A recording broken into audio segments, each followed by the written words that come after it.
You know, I could see this model having a really nice place within the iron universe in terms of that player who can appreciate head shape but is looking for some technology in the 4-7 iron.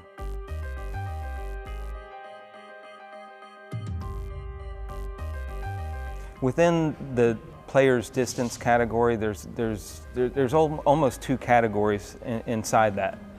Models that aren't quite game improvement looking, but they still are pretty large size head, maybe a little bit less offset than traditional game improvement spec. And then there's really what we were going after with the Mizuno Pro 243, where you have the distance technology. The lofts are a little bit stronger, but not super strong. There's COR there, lower and deeper center of gravity on the 4-7 iron to help with launch.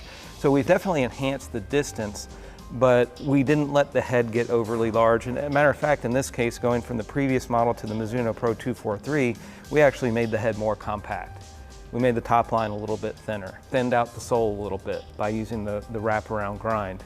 So I would say what we're trending towards within the Mizuno Pro family, specifically the 243, is in terms of head size and shape, let's make it more players. And then at the same time, which is difficult, simultaneously enhance the performance in terms of launch and ball speed and distance.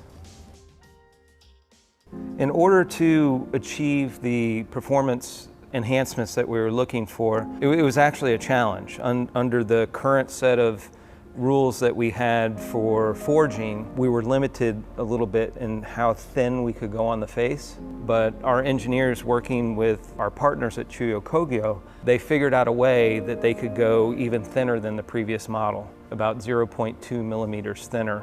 What that was able to do in combination with actually having a wider micro slot, more rebound area, thinner face, more rebound overall, we're able to increase the COR of the head, so we're increasing ball speed.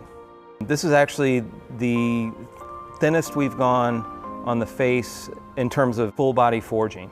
And how we're able to do it, first of all, is the material that we chose is a chromoly 4120, which is an extremely strong material. But also our engineers every year are advancing their CAE analysis, so they know the limitations of the material and they can simulate how thin they can go before it crosses over a threshold in terms of stress. So even before we even cut a mold, we can understand like what is the limit of this material, and then we can work with our partners at Chuyo Kogyo to figure out how to get it down to that thickness that we think is as far as we can go without having any stress issues. Another process within the precision forging stage for the chromoly models is what's called spray quenching. So after the hydraulic mold hits it and squeezes it and moves back up, then there's actually a spray quench to cool down the face part very quickly and kind of lock in the grain structure and lock in that strength of the face. But we're selectively cooling the face and not cooling the hosel, so that the hosel keeps some level of malleability for bending while getting the strength requirement we need for the very thin face.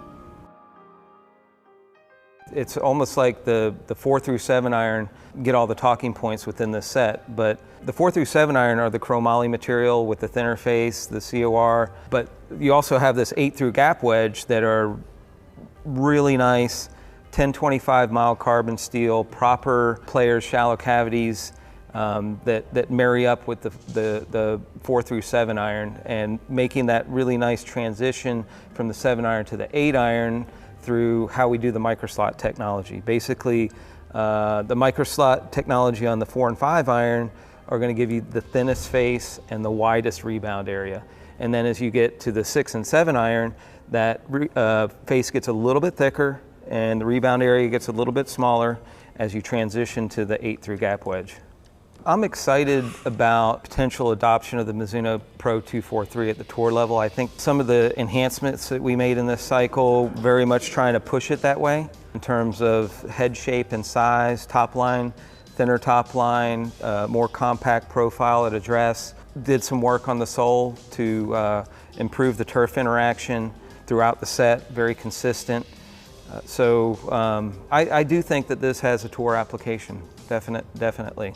That's kind of the way we're pushing it. Like we're pushing to increase the performance, but at the same time having very much a player's profile at address.